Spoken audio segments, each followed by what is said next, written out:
What does hope mean to you? Is it taking that extra step or just standing up? Is it running that extra mile or just walking down the stairs? Everyone defines hope differently, but at Surgenics, we want you to ask for more.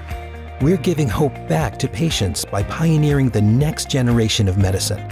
Leveraging unprecedented quality, safety, and value, our products represent our vision that treatment can be different, that it can rekindle hope.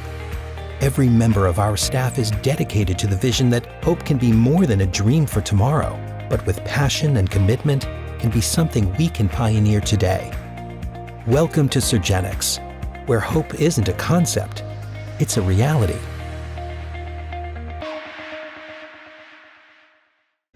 Welcome back. I'm your host here at Need to Read. We're coming to you live from the studios in downtown Phoenix at 3rd Street and Palm Lane, KFNX 1100, Independent Talk Radio. And generally this station brings you conservative talk, and they do have one liberal show on. Roman Ullman comes on Saturday mornings at 7 o'clock, and I encourage everyone to listen to his show because he brings out facts. In my opinion, he distorts the interpretation of those facts, and also he engages in deceitful rhetoric. Nevertheless, he does bring out quite a bit of facts, and he has some great guests on, and it's always good to know what people are saying so you can decipher what's right and what's wrong. So on this show right now, we happen to be talking about with Nick, my grandson, and my other grandson, Andrew. What? I said, Hey, okay. We're talking about the United States, as a bastion of freedom and how free or oppressive the rest of the countries of the free world are, quote, free world, in Britain, Western Europe, Australia, to some extent still South Africa, no longer, Zimbabwe, which used to be Rhodesia. That country's in a total mess after they kicked the whites out. And we were also talking about neighborhoods that are full of whites mostly, and I was saying it was mostly an economic thing. It's not exactly that people that they're racist. Yeah, it's more of it is economic. Sure. It's like wealth privileged almost. Right, but you can't deny that the rich give to their they have used their riches to perpetuate their selves, and the black people and the Mexican people were extremely oppressed by the white majority. Till 9/11 happened, and then everyone came together and like, hey, we're gonna hate this race now. Yeah, that's just my opinion. What you think we hate Muslims? You mean our Arabs? Because the Muslims are not a race. Arabs are sort of a race. Yeah. Well, it's like how you would refer to Jewish people, like. They're not technically a race, but they live in. But right. They're not. It's hard to say exactly how to describe that. I'm wearing this shirt that I showed everybody, and it's got these what we call the traditional race colors on there: white, black, and yellow. But have you ever seen anyone that actually is yellow or actually white? Even a Caucasians, sometimes they really are very, very white. So white that that just a little bit of sunlight makes them, you're pretty white. Yeah. But you're only about a quarter Mexican, a little better than a quarter Mexican. I think it was like. Cause Sarah's 3/4. Yeah, like 12.5% Mexican. And your dad's total Caucasian or sort, right? Yeah. Right. Yeah. So that makes you about a third or something. But Andrew is almost all Mexican.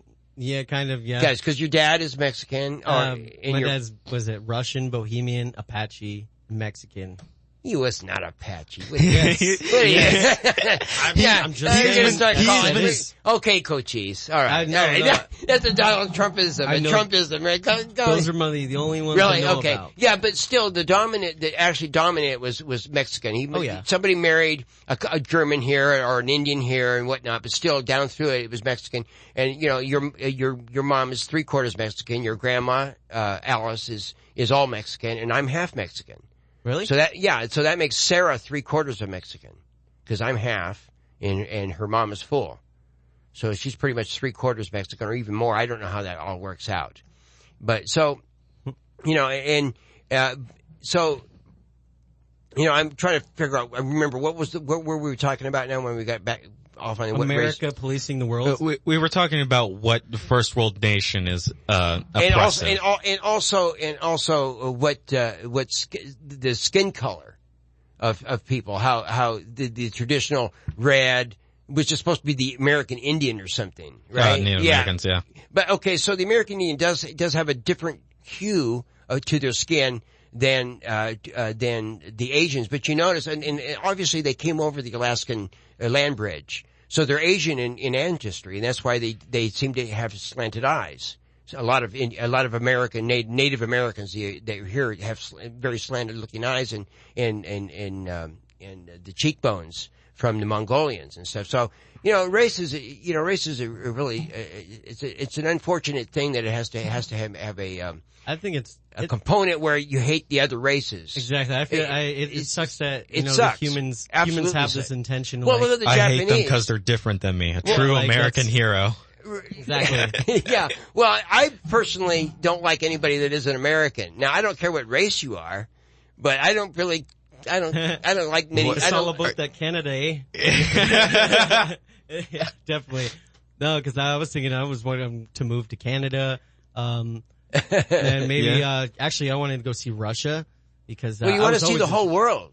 So yeah, I mean that's the whole thing, and that's why it's such a shame. Well, I'm not going to go to Mexico. I mean, that's the other thing right there. Why is it that we can't? Why is it that all over the world governments aren't restrained like our government is, so that wherever you go, the people, just because we guarantee the freedom throughout the world of people to be free from the cops breaking your doors down and dragging you off and then making you pay fines because they need money to buy their kids clothes or something. Mm-hmm. That kind of corruption. That is not influence. That's not pushing people around. That's setting the people free. The only thing that we're pushing around is the oppressive governments, the people who like to use their power over human beings.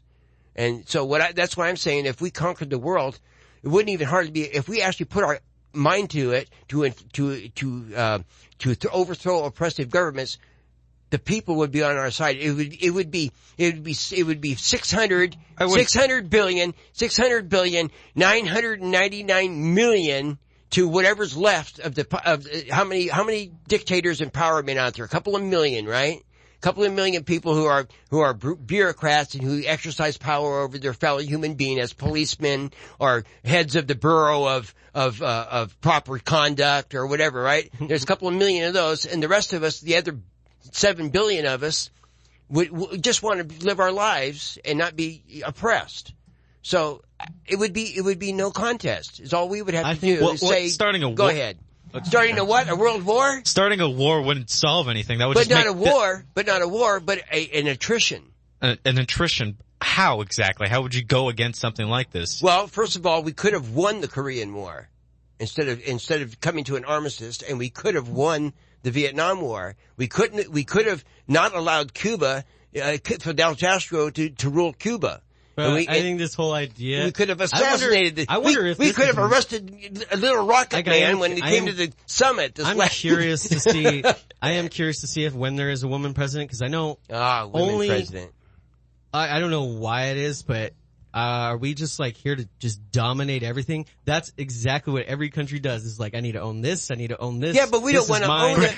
Great Britain's an example of that. Men are very Great Britain, that's for sure. Very protective and or the empire. But the American ideals are not like that at all. The American ideals are to limit government, which is what oppresses people, not the fact that we go over there and because we got money, we start buying up all the land and everything. So it's the government telling people that they need to limit government? Is that what you're saying? So we're saying that telling them to avoid a bad government, we're going to make our own government.